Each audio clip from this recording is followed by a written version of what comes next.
अस्सलाम वालेकुम रहमतुल्लाहि वबरकातुहू। देखें, आप अपने अल्फाज का चुनाव बहुत सोच समझ के किया करें। ये जो अल्फाज होते हैं ना, ये बहुत अहमियत के हामिल होते हैं। ये अल्फाज आपको इस दुनिया से जाने के बाद भी लोगों के दिलों में ज़िंदा रखते हैं। यानी अगर आपने उनके साथ अच्छाई की या अच्छे दो लफ्ज़ बोल दिए ना, तो हमेशा आप लोगों के दुआओं में शामिल रहेंगे और ये आपके लिए एक तरह से सदका जारिया भी होगा। यानी आपने उसे अच्छी बात बताई है, वो आगे दूसरे लोगों को भी फॉरवर्ड करेगा, यानी अपनी अच्छाइयाँ दूसरों को बताएगा कि हाँ यार, फ़लाने शख्स ने मुझे ये मशवरा दिया था। तो लोगों से हमेशा अच्छा बर्ताव रखें, ये सोचकर नहीं कि वो मेरी अच्छाई का बदला अच्छाई में देगा, सिर्फ़ ये सोच कर के मेरी अच्छाई का बदला मेरा रब देगा, क्योंकि रब्बे ताला के सिवा कोई ज़ात ऐसी नहीं जो आपकी अच्छाइयों का बदला आपको दे सके।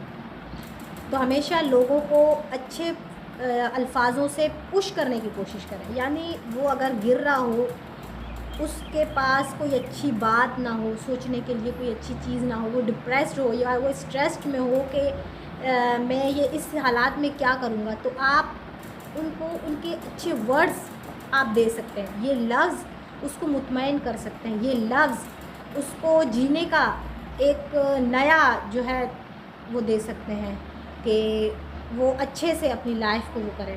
यहाँ मैं अपनी एक बात सिर्फ शेयर करूँगी कि मैं जब न्यू इस्लामिक स्टडी पढ़ी थी और मैं अल्लाह के सामने बैठ के बहुत रो रही थी, क्योंकि एक बात ने मुझे बहुत ज़्यादा जो है तकलीफ़ दी थी, तो मैं बहुत रो रही थी।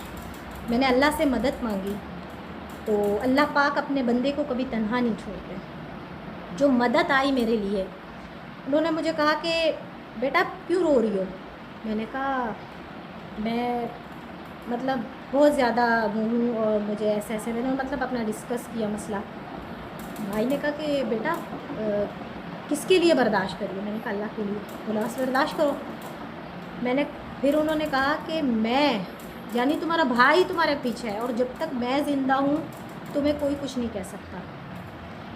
जाओ, अल्लाह के लिए जब तुमने सब कुछ छोड़ा है ना, तो वापस मत पलटना पीछे, मगर तुम्हारे पीछे जब भी किसी तरह की सपोर्ट की ज़रूरत होगी मैं खड़ा हूँ। मदद और सब्र उससे मांगो, वही मदद करने वाली ज़ात है, मगर हमेशा मैं तुम्हारे पीछे हूँ। यानी आप मुझे इतनी उस लफ्ज़ से एनर्जी मिली, क्योंकि मुझे पता था कि मेरे भाई मेरे पीछे खड़े हैं, वो मुझे सपोर्ट कर रहे हैं। मतलब बाज़ औक़ात आपको ज़रूरी होता है कोई इज़हार करे, आपको बताए कि मैं हूँ, मेरे होते हुए ऐसा नहीं हो सकता। तो आपके ज़हनी सुकून और आपका जो सुकून मतलब रूहानी सुकून तो अल्लाह पाक की ज़ात देने वाली है। मतलब आपको एक ज़हनी सुकून जो चीज़ फराहम करे, तो वो चीज़ मुझे मिल गई और अल्हम्दुलिल्लाह आज इस तरह हूँ कि वो अल्लाह के यहाँ पे एक और आपको हदीस सुनाऊँगी। हदीस कुदसी है जिसका मफ़हूम है कि अल्लाह पाक जब एक इंसान से मोहब्बत करते हैं तो अल्लाह पाक जिब्राईल अलैहिस्सलाम को कहते हैं कि इस शख्स से मोहब्बत करो क्योंकि मैं इससे मोहब्बत करता हूँ। फिर जिब्राईल अलैहिस्सलाम बाकी फ़रिश्तों में ऐलान करवाते हैं कि अल्लाह पाक इस बंदे से मोहब्बत करते हैं। फिर वो जो फ़रिश्ते होते हैं, वो फ़रिश्ते बाकी जो दुनिया के लोग हैं उनके दिलों में आपकी मोहब्बत डाल देते हैं। सुभान अल्लाह। यानी ये अल्लाह पाक की शान है।